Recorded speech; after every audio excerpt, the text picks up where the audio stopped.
Hello there friends, welcome back to another episode of Generation Tech. My name is Alan. I really enjoy how Andor handles the action scenes we've seen so far. I know there have been some criticisms about the show, how things are a bit slow and not enough is happening on screen, especially when it comes to action scenes. But I really enjoy the fact that there's a real weight being applied to lethal force in the galaxy, both in big and small ways. As a result, death is everywhere in Andor. It might not be spectacular in how it happens, but that's kind of the point. People are fragile, and oftentimes we die for very little reason. We have rebels dying from the impact of being thrown a few meters in the air by a security droid. It might seem a bit anticlimactic for a character with a speaking role, but it is, again, brutal and realistic, I think. We also have all sorts of heroes and named characters dying from a single blaster wound center mass. In Andor, when we see guys like Lieutenant Ghorman or Brasso go down, that's it for them. They're done. Even though both of these individuals were complete heroes and a force of nature, Tony Gilroy loves driving home the point that conflict is always going to be chaotic and confusing. No one really has any plot armor. Everyone can die in a split second.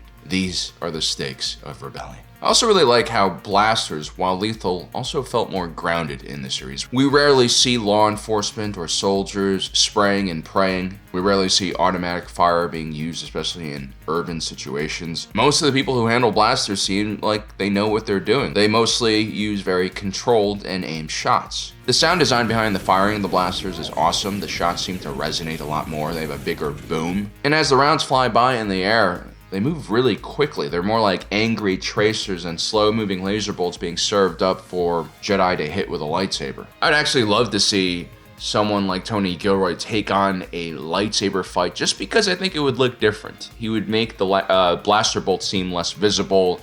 I think like the margin of error for the Jedi will be smaller, so they won't be as relaxed. I think the stakes will be risen significantly, and it would also make the Jedi seem more badass, in my opinion, like a more realistic, grounded version of the Jedi. Now, there is one interesting thing about combat in Star Wars that we don't really think about as much because we don't have this issue in our own world. But in a galaxy where most ranged weapons are energy-based, that means literally every shot you take is a tracer that can be followed back to the shooter. And so in the Star Wars galaxy, firing a blaster exposes you pretty quickly. And that's a big deal. Concealment, getting a jump on your enemy, and then staying in a hidden position are ideal. If you are going to be exposed every time you fire your weapon, that creates some really big tactical challenges. This is especially problematic if you're trying to do something a bit more covert.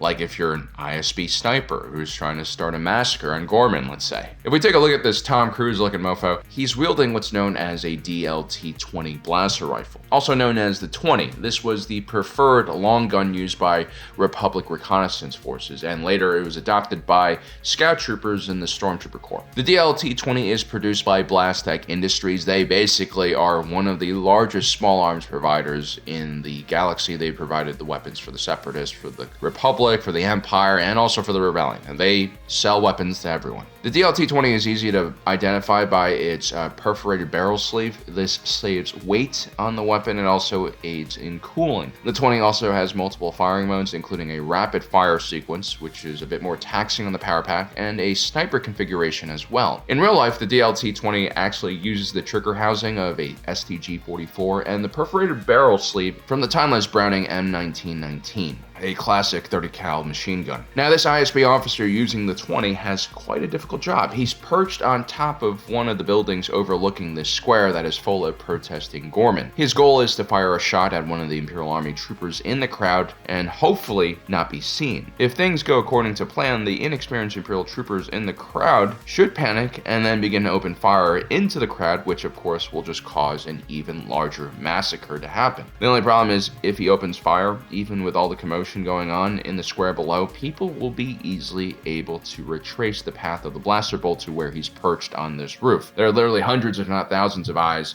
looking everywhere, including several Imperial Army troopers and other snipers who will know that the position from where the blaster came from was the position that the Imperials controlled. Remember guys, they not only have to hide this from all of the Ghorman, they have to hide this false flag attack from the other Imperials. Only Captain Cato and his close advisors know what they're about to do here. If people can actually trace that blaster round back to that position, then the gig is up. Everyone will know that the Empire is trying to instigate a battle, or they accidentally shot their own guy. Either way, it doesn't look good for Captain Cato and his men in this kind of situation. But here's the thing, let's take a look at the shot the sniper takes at the Imperial Army trooper. Take a look closely at the muzzle of his rifle.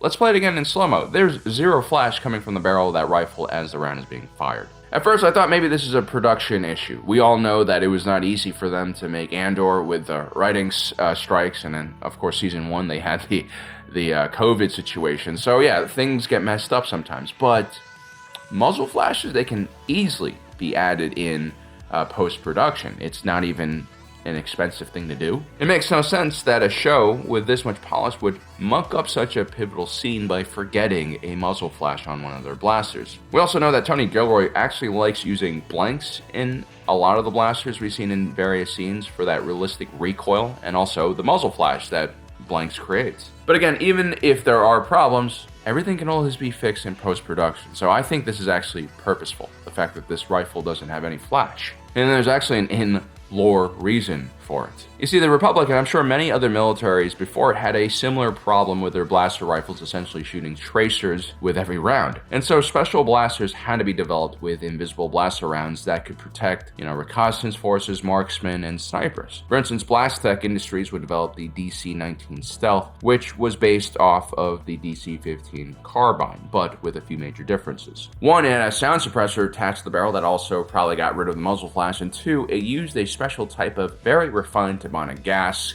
that essentially allowed the rifle to fire a colorless or invisible bolt. These rounds were extremely expensive and limited. You could only usually get a few rounds from a special silenced or invisible power pack, and also these rounds could quickly overheat the rifle as well. These rifles were mainly used by special forces. There's not something you rolled out to the marksmen in every rifle company. It was primarily used by clone shadow troopers, who they're like a Legends unit.